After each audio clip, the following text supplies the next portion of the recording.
आप देख रहे हैं देवास का अपना विश्वसनीय न्यूज चैनल राष्ट्रीय नवाचार। सर तो गांव में भी आ जाते हैं, गांव में भी जा रहे हो गाँव। शुक्रा पंचायत हो गई। हाँ सर, एक ज्ञापन देती एक काली भाई नाम के भाई और एक हमारे भवर सिंह, तो वो भी वहाँ रह रहे, लेकिन उनका भी अभी अपने जो राज्यपाल महोदय आए थे उससे एक दिन पूर्व उनका मकान पूरा तोड़ दिया, उसे ध्वस्त कर दिया है।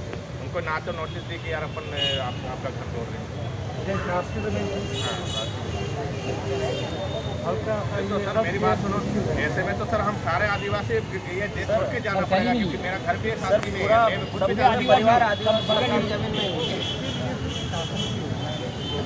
तो सर जोड़ नहीं रहे हैं, उसी में तो नाम नहीं जोड़ रहे, हम तो साथी में हमारा नाम जोड़ने के लिए बोल रहे हैं।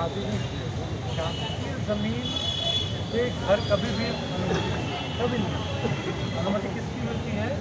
उतनी शासकीय जमीन में से किसी टुकड़े की हम करें आबादी और फिर आबादी में घर में आप बोलो कि शासकीय में घर की अनुमति मिले, तो ना आज तक हुआ है ना ये कभी हुआ है।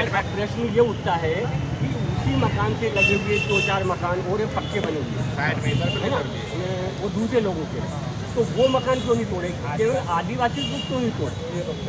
ऐसा होगा सब टूटेंगे, अगर शासकीय में होगा तो सब टूटेंगे। ऐसा कभी नहीं होगा एक को तोड़ दिया एक को बचा दिया, पर वो हम नफ्ती जब तक होती नहीं है तब तक अभी यहाँ रह के बताना मेरे लिए मुश्किल है कि शासकीय कितनी थी कितनी प्राइवेट थी, यहाँ बैठ के नहीं बोल सकते, वो मैं जांच करवाऊँगा। 5वां मुद्दा बताइए सर। 5वां ये है कि सर 4 बड़े पंचायत में रोजगार सहायक द्वारा, मतलब कि पिछले बार हमने एसडीएम साहब को अवगत कराया था और हमने ज्ञापन भी दिया था, तो शायद सचिव ने हमको बोला था मेरे को 1 महीना का आप समय दीजिए, हम 1 महीना में आपका मतलब कि जो भी अधूरा काम है वो पूरा हम करके देंगे। सर निर्मल नीर है, कंटूर जंगल में खोद रखे वो, उसके बाद में बोला 6 जगह प्लांट ले रखा है, लेकिन एक जगह भी आपको मिलेंगे। उसके बाद में टोटल आपको तलाव अधूरा मिलेंगे, निर्मल नीर अधूरा मिलेंगे, सारे काम कई प्रकार के आप अगर वहाँ पे जांच कराओगे तो सारे अधूरा मिलेंगे।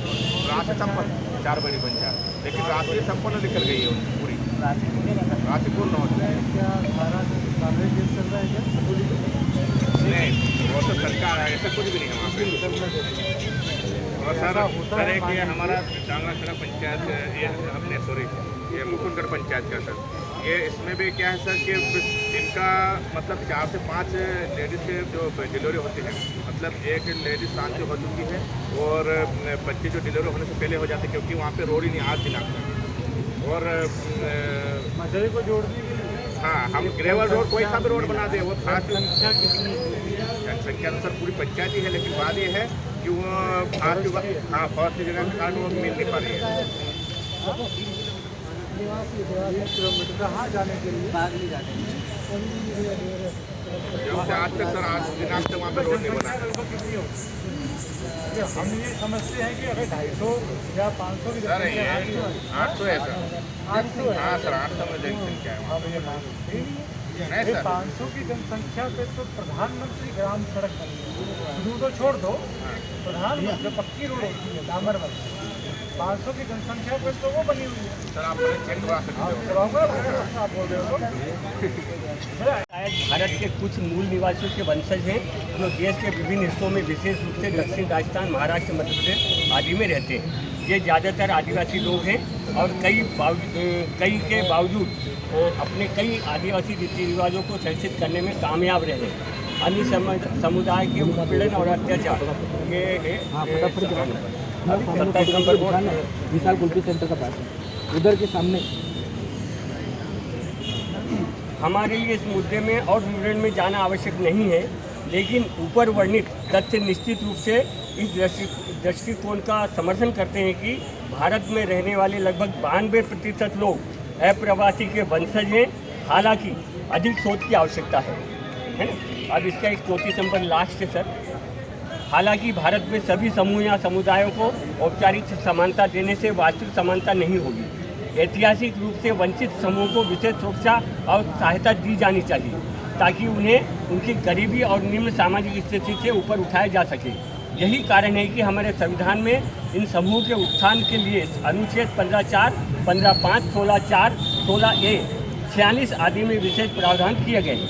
इन वंचित समूह में भारत में सबसे अधिक वंचित ढांचे पर रहने वाले आदिवासी एसटी हैं, जो जैसा कि पहले ही उल्लेख किया गया है भारत के मूल निवासियों के वंशज हैं और सबसे अधिक ढांचे पर हैं और निरक्षरता की उच्च दर के साथ भयानक गरीबी में रह रहे हैं। रोग, प्रारंभिक मृत्यु दर आदि उनकी दुर्दशा का वर्णन इस न्यायालय द्वारा किया गया है। समता बनाम आंध्र प्रदेश राज्य और अन्य AIR 1997 AC 3297 पैराग्राफ 12 से 15 तक। इसलिए हमारे देश से प्यार करने वाले सभी लोगों का यह कर्तव्य है कि वे यह देखें कि अनुसूचित जनजातियों को कोई नुकसान न हो और उन्हें आर्थिक और सामाजिक स्थिति में लाने के लिए हर संभव मदद दी जाए, क्योंकि वे हजारों की संख्या में पीड़ित है। भयानक उत्पीड़न और अत्याचारों से वर्षों इन आदिवासियों के प्रति हमारे देशवासियों की मानसिकता बदलनी चाहिए और उन्हें भारत के मूल निवासियों के रूप में वह सम्मान दिया जाना चाहिए जिसके हकदार।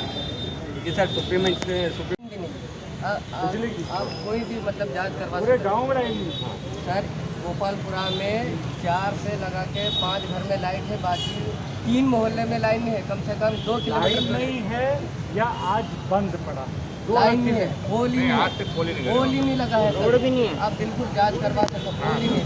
सर, इसमें है गोपालपुरा देखने में आ रहा है पूर्व में लाइन गई दादा सिपरा वाला मीटर वो मामला लगे नहीं सर, लाइट नहीं या लगी। फिर लाइन कभी गई नहीं। गई है। सर, इसमें ये है गोपालपुरा में मोहल्ला इमलीपुरा और गोर्धनपुरा, इन दोनों 80 घर मोहल्ले है, में लाइन 80 परिवार टोटल 15 घर है, 17 घर। सर, एक पुराने कला का एक और आखिरी बचा है। पुराने कला में सर एक शासकीय भूमि है वो भी, लेकिन वहाँ पे क्या है कि पटवारी साहब से मिल के गाँव वाले पूरे मिले। हाँ, देवास में लगता है सिपरा पंचायत। तो इन्होंने मिल के उनसे बात करी कि यार हमको एक शासकीय वार्ड क्रमांक 18 सामुदायिक भवन बना सकें। 19 तो पटवारी जी ने उनको जमीन निकाल के भी दी कि ये आपकी शासकीय भूमि है, आप यहाँ पे कर लेना, आपका जो भी आपका काम करना हो यहाँ पे कर लेना। लेकिन बाद में 5-6 महीने बाद वो किसी और के नाम कर दी गई। ये बेच देना, क्या बनाना, क्या बुला तो सामुदायिक भवन आदिवासी वही जमीन पर क्यों बनाना? तो सर जमीन ही नहीं है ना सर, जमीन ही नहीं है सर, वही तो बोल रहा हूँ, जमीन की समझ नहीं आ रही है। चाहिए समुदाय भवन, हाँ, ये बात है। हाँ। तो हो सकता है वो जमीन किसी और उद्देश्य से अलॉट कर दी है। आपको तो वहाँ पे जमीन चाहिए समुदाय भवन के लिए, बुझवा दें आपको। वही है सर। और बताओ सर, एक क्या है अपने देवास जिले में ही सिपरा जो लगता है, एक सिपरा उधर इंदौर में लगता है, बाकी एक देवास। वहाँ पर 80 परिवार है सर, उनकी भी मतलब रोड के किनारे घर बने हैं, तो उनको भी तोड़ने के लिए अभी रोड के किनारे घर सर 50 वर्ष से आ रहे थे। नेशनल हाईवे अधिनियम के अंतर्गत रोड के किनारे नहीं सर, नेशनल हाईवे नहीं है। और अभी सर अभी तक ग्राम आबादी में घोषित नहीं हुआ ना। वार्ड क्रमांक 19 जो है अभी तक वार्ड मतलब 50 वर्ष से अधिक हो गया हमको, पर वहाँ तक अभी तक ग्राम आबादी में घोषित नहीं हुआ वो। है हल्का सा सड़क के एकदम किनारे, आप ही के बच्चों को खतरा होता है, एकदम बगल में घर हो जाएगा। हाईवे नहीं है सर, वहाँ पे तो लोकल रोड जा रहा है ना। हाँ, टिगरिया रोड है। और क्या जो उसके सामने तालाब खोद रखा है, तो सिपरा का जितना भी कचरा है वो टोटल वहाँ तालाब में आता है। और क्या है, पिछले 2 बारिश में ना वो जो हेडपम्प में वहाँ के ट्यूबवेल है उनमें पानी डोला आता है, वही पीते हैं, मतलब भूरा पानी आता है। तो हमारे बकरा बकरी थे वो सब मर गए, हम भी मतलब बीमार रहते हैं आधा टाइम, तो इतनी परेशानी आ रही है। और क्या, हम अगर कहने जाते हैं तो वहाँ पे कुछ दबंग लोग हमको ऐसे डराते धमकाते हैं, बोले तुमको यहाँ से हटा देंगे। मतलब हमारे 15-20 घर है आदिवासी के। उसका भी लाए आवेदन? हाँ, वो दे दे अंदर तो। बस मैं चाहूँगा कि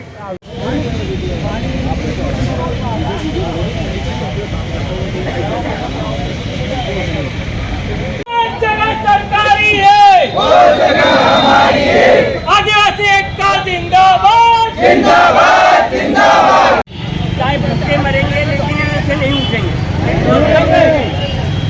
बहनों, आप तैयार हो तो हम कलेक्टर ऑफिस के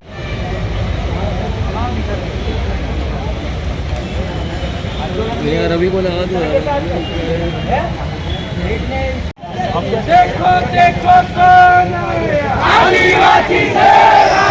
लेके बैठे हैं, कलेक्टर ऑफिस पहुंचे हैं। सर हमारे देवास जिले के आदिवासी बेल्ट की बागली जो विधानसभा क्षेत्र है इसमें छोटी छोटी बहुत सारी समस्याएं हैं जिनकी बार बार शिकायत करने के बावजूद भी कोई उचित कार्रवाई नहीं होती। तो इसलिए हमने 7 दिन पहले ज्ञापन दिया था, सभी समाजों को अवगत कराया था कलेक्टर साहब को, लेकिन इसके बावजूद भी आज तक कोई कार्रवाई नहीं हुई। क्या कोई कुछ मुख्य मांगे हैं आपकी? हमारी मुख्य मांग ये है कि जो 60 साल से जिस जगह पर आदिवासी रह रहा है उसको वहाँ का उसको अधिकार दिया जाए। जो 20 साल से 25 साल से ऊपर से रह रहा है वो जो जहाँ रह रहा है उसको अधिकार दिया जाए। जो राशन की जो ब्लैकमेलिंग कर रहे हैं, जिनके वीडियो हमने उपलब्ध कराया पुलिस को, वो उसके ऊपर तुरंत कार्रवाई हो। कौन कर रहा है राशन की ब्लैकमेलिंग? जो वहाँ का सेल्समैन है वो कर रहा है। पंचायत में जो काम अधूरे हैं, पैसा पूरा निकाल लिया और काम अधूरे हैं, तो उनके ऊपर उचित कार्रवाई की जाए। अभी आप लोग एडीएम साहब से चर्चा करने गए थे, क्या चर्चा है? वो आश्वासन दे रहे हैं किस तरह का? कि कार्रवाई करेंगे, जांच चल रही है। नहीं, कोई अधिकारी से भी बात करी उन्होंने क्या? हाँ, एडीएम साहब से बात करी। जो गुरारी का गांव का 5 मकान का मामला है उस पर उन्हें जब तक कार्रवाई जांच चल रही है जब तक रोक लगा दे। अच्छा, कब तक धरने बैठेंगे आप यहाँ? जब तक हमारी मांगे यहाँ से नहीं मांगी जाए। अच्छा, अभी आपने बताया वहाँ पे चर्चा करी कि वो मंगूभाई पटेल जी आए थे, राज्यपाल जी, जब मकान तोड़ दिए गए और पार्किंग की व्यवस्था नहीं, क्या मामला था? वो जब मंगूभाई पटेल आए उनके पहले 2-3 दिन पहले वहाँ के जो आदिवासी मकान है उनके पार्किंग के लिए हमारे आदिवासियों के मकान तोड़ दिए थे 2 लोगों ने। तो वो उसका भी अभी तक हमको आश्वासन मिल रहा है। उसकी 2 महीने पहले की कार्रवाई आज तक नहीं हुई। कोई मंदिर धर्मशाला का ही मामला बताया आपने कि दूसरे समाज के लोग बनाना चाहते हैं? नहीं, जो जमीन है बागली में 1.5 बीघा जमीन है हमारे आदिवासी के नाम से, 30 साल से कब्जा है। उस जमीन को किसी दूसरे आदमी ने अपने नाम से सरकारी जमीन करा के और वो किसी को 1 करोड़ 65 लाख में बेच दिए और वो कुछ करना चाह रहे हैं जो दूसरे लोग हैं। तो हम कह रहे हमारी जमीन हमारे पास में होना चाहिए। आज 25 साल से कम चाहे। ठीक, आपका नाम? मेरा नाम जयराम कोकू।